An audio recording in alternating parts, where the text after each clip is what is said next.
way to the airport at the moment. I left home a bit late, thinking that there won't be traffic on the public holiday like this, but my usual traffic. I found out that traffic is so much, and from the Google calculation, I have about 1 hour 3 minutes to get to the airport, and my flight is in 1 hour 50 minutes 40 minutes time. So let me see what magic will happen. I will keep you updated on the movement. So Lagos traffic not be on mate. I finally reached, but man, it was a struggle. The traffic was not friendly at all, so next time I will try and ensure that I come quite early. But man, the traffic was crazy. No public holidays in Lagos. Don't use public holidays to enjoy traffic.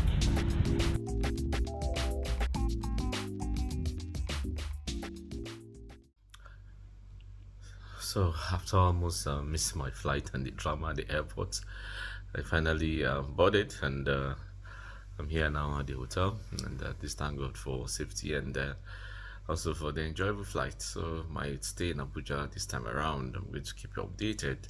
Here to attend the CITES committee meeting.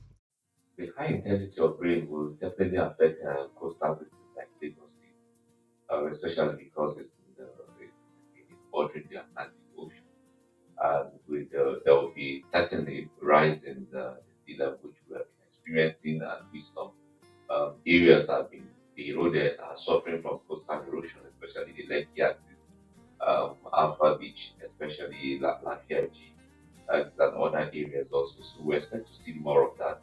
And we're going to see a lot of flooding in Lagos. One, because some of the areas have been subfield, some of the areas are supposed to be wetlands, they're supposed to be absorbing excess water have been subfield. So we expect to see these areas will be submerged as usual.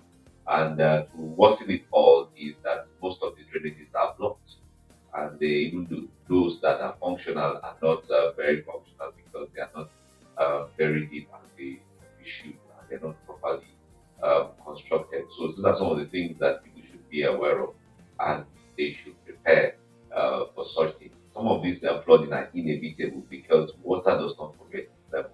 And that's why we continue to call on people to mind where they build and how they build. Because if water comes back, it's definitely find where it was. Well, as it is now, I'm not sure much can be done. Some of the areas that have been wrongly built, wrongly situated, they'll have to live with the flood at the time because, as I mentioned earlier, those places are already wetlands that were sandfield, and if water comes and there's no enough place for the water to go to, it will definitely be, it will definitely come back there. Just for instance, the Lekki Conservation Center that absorbs a lot of water that flows all the way from Abuja. If we decide to sandfield that place today and there's still more water coming from Abuja, it will definitely flood that estate. Except it will have very major drainage work that has been done that channels all the water to the closest creek or the closest lagoon front that we have. But as deep down some of those areas, we just have to live with alternatively to ensure that the deep drainage that is around them are properly cleaned and ready to absorb this water. Because always say that because of indiscriminate disposal of waste, some of these drainages that are not even sufficient are now blocked. So it becomes a major problem already added to the problem already on ground. So these are some of the things that people need to take note of and do what best they can do. Thank you. Well, yeah, the cause of high intensity of rain as predicted by NIMET shouldn't come as a surprise, especially with the climate change, as we'll continue to see increased situation where the wet areas will become wetter and the dry areas will become dry. And that is what we're expecting.